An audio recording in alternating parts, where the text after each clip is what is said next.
Miren, hace tiempo que estaba pensando si hacía este video o no lo hacía. La verdad es que lo pensé y lo pensé y lo repensé si hacía este en corto o no, porque es un tema muy delicado del que de verdad desconozco a profundidad, no lo he estudiado. Pero creo que nunca está de más vertir una opinión, aunque lo que yo voy a decir aquí es una opinión verdaderamente personal, sin un estudio eh, teológico profundo sobre el tema. Solo voy a decir lo que a mí me parece. Como he dicho en los otros videos o en los otros en cortos que he subido a través de esta plataforma, es que cuando hablamos del fin del mundo y he presentado algunas cosas, solo he dicho lo que parece ser que es, que tal vez pudiera ser o no, ¿verdad? Si no lo es, ¿cómo se parece al fin del mundo? Las cosas que hemos estado presentando, que tal vez no son del fin del mundo, pero si no lo son, ¿cómo se parecen al fin del mundo? Al fin de la historia. Y hoy quiero platicarles un poquito acerca de algo que está ocurriendo dentro de la Iglesia Católica, que es la elección de Simona Brambilla, prefecta del dicasterio para las instituciones de vida consagrada y las sociedades apostólicas. Primero, quiero dejar muy en claro que no tengo nada en contra de Simona Brambilla, monja italiana. Nada, ¿no? Y tampoco tengo nada en contra de las mujeres y de los espacios que se están abriendo para las mujeres en cuestiones religiosas, en cuestiones de tomar en algunos puntos o en algunas áreas de la iglesia las riendas de las direcciones religiosas. Em, pero sí llama mucho la atención de que ahora los cardenales y los obispos le tengan que rendir cuentas eh, a una mujer, a una monja de vida religiosa. ¿Por qué llaman la atención y por qué no quería hacerlo? Porque no quería hablar de esto, porque se presta mucho a la mala interpretación, a que luego vengan mujeres y hombres a decir, no, es que es un punto de vista machista. ¿Y por qué no? ¿Por qué no abrirnos a esa posibilidad? ¿Por qué no darle el espacio a las mujeres? Bueno, porque simple y sencillamente en el Evangelio, para empezar con el Evangelio, en Marcos 3:14, en Lucas 6:12, en Juan 15:16, por poner un ejemplo, el Señor llamó apóstoles solo a hombres. Y yo pregunto, ¿esto no es la tradición de la iglesia? Y en la última cena también se habla, por lo menos en Mateo 26:26, en Lucas 22:14 y Marcos también lo menciona, solo hay hombres en la última cena. En la institución de la Eucaristía solo están los apóstoles. No está el resto de los discípulos que incluía a las mujeres. Entonces, si es esto, si esto es la tradición de la iglesia, ¿por qué nombrar a una mujer como prefecta del dicasterio para las instituciones de vida consagrada y las sociedades de vida apostólica? Sociedades de vida apostólica, porque la iglesia, la tradición de la iglesia nos dice que es la única, después de 2025 años de historia de cristianismo, es la única que puede jactarse de decir que tiene la verdad del Evangelio y que es la única iglesia de Jesucristo porque es la única que tiene sucesión apostólica. Entonces, en mi manera de pensar, la sucesión apostólica solo puede darse de hombre a hombre, de apóstol a apóstol, porque ha recibido esa gracia, ha recibido ese don, ha recibido por la imposición de manos este ministerio de hombre a hombre, de hermano a hermano, de obispo a obispo, de Pedro a Pedro, o sea, de papa a papa. No estoy peleando, pero sí tengo esa duda. tengo esa duda y quería compartírselas. No me parece que sea lo correcto. Y repito, no tengo nada en contra de nuestra hermana Simona Brambilla, que ha recibido este cargo en este dicasterio. Pero si ella no ha recibido la sucesión apostólica, ¿por qué los obispos y los cardenales tienen que rendirle cuentas a ella ahora? Y esa es una pregunta. Y la segunda es, si ella ha recibido eh, este cargo como prefecta de este dicasterio, y no un cardenal, y no un obispo, ¿no se está rompiendo con la sucesión apostólica? Pregunto. Por eso no quería hablar de esto, porque es un tema bien complicado, bien difícil de tratar, que tal vez requiere más estudio, pero yo solo estoy hablando de lo que a mí me parece.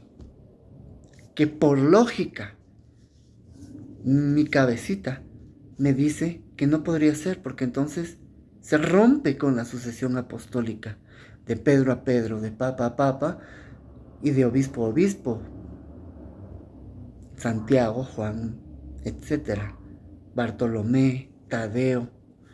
Se rompe, porque entonces, ¿quién va a dar ahora la sucesión apostólica? ¿Quién es el mayor después del Papa en este cargo? Que bien tendría por qué serlo un obispo, un cardenal, y no una religiosa consagrada.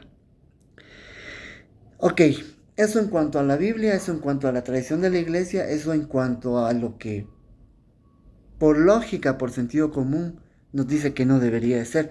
Pero bien podemos ir al canon 274 del derecho canónico. ¿Y qué nos dice este canon del derecho canónico? El numeral 274 nos dice, solo los clérigos pueden obtener oficios para cuyo ejercicio ya se requiere la potestad del orden o potestad del régimen eclesiástico. Entonces, ¿qué hace una monja ahí? Y conste, quiero decir lo siguiente.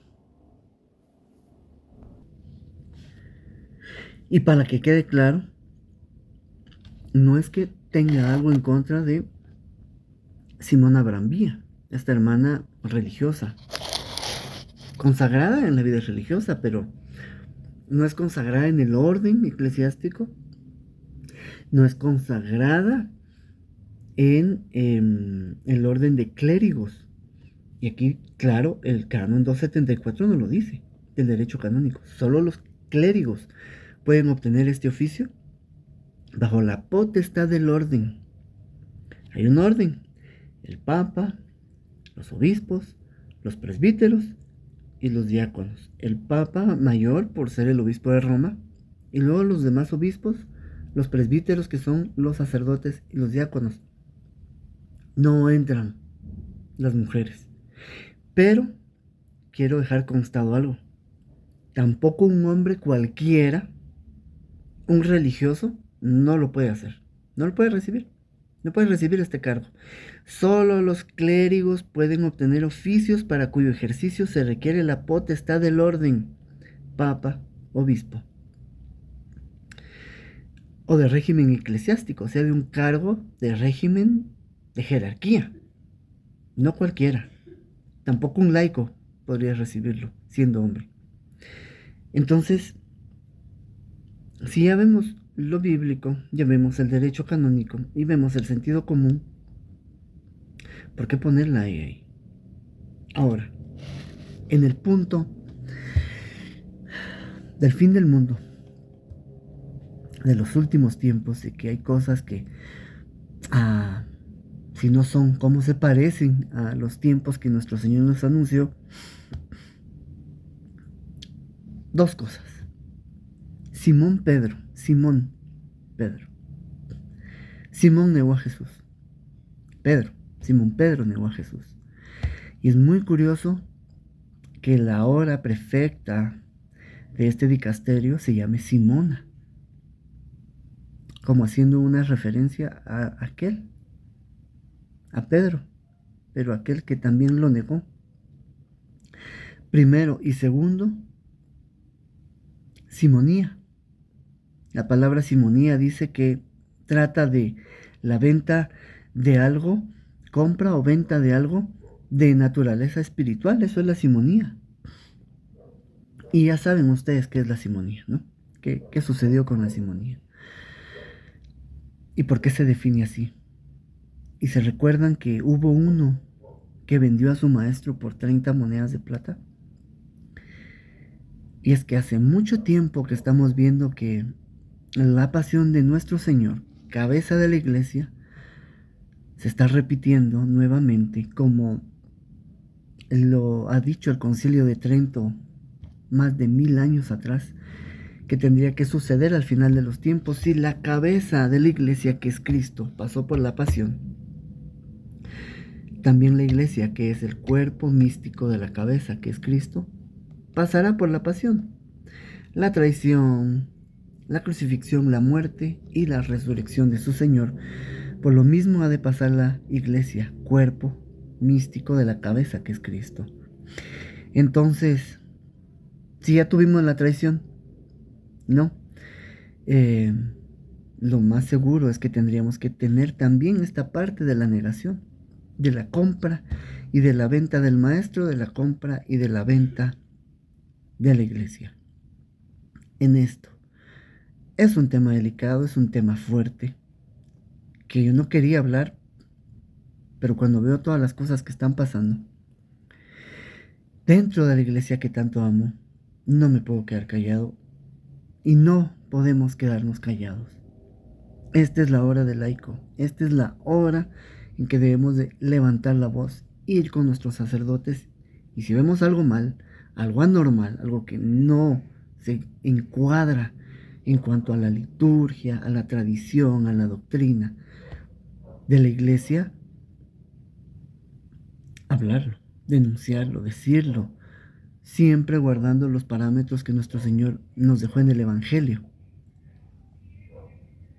La corrección fraterna, primero en privado, luego con testigos y luego hacerlo público. Y como esto lo están haciendo público, pues no nos queda más que hablar por este canal y por estos canales de manera pública y decir que no tiene sentido común, que no tiene lógica, que no se apega a la doctrina, que no se apega al Evangelio y que no se apega a la tradición de la iglesia. Que Dios nos ayude. Sigamos manteniéndonos en estos ejercicios de vigilancia como nos mandó nuestro Señor mientras iba al huerto de Getsemaní a orar. Quédense aquí, velen y oren. Y hagamos eso, velemos y oremos por la iglesia, velemos, observemos todo lo que está ocurriendo y si hay que denunciarlo, denunciémoslo, siempre bajo los parámetros, como ya dije, de la corrección fraterna. Hermanos, si esto no es el fin del mundo, ¿cómo se le parece? Si esto no se parece a la pasión de nuestro Señor ahora en la iglesia, si no lo es, ¿cómo se parece? Cristo ha de volver, y creo que ha de volver muy pronto, por todo lo que estamos viendo que está sucediendo dentro de la iglesia. Que viva Cristo Rey, y que viva Cristo Rey.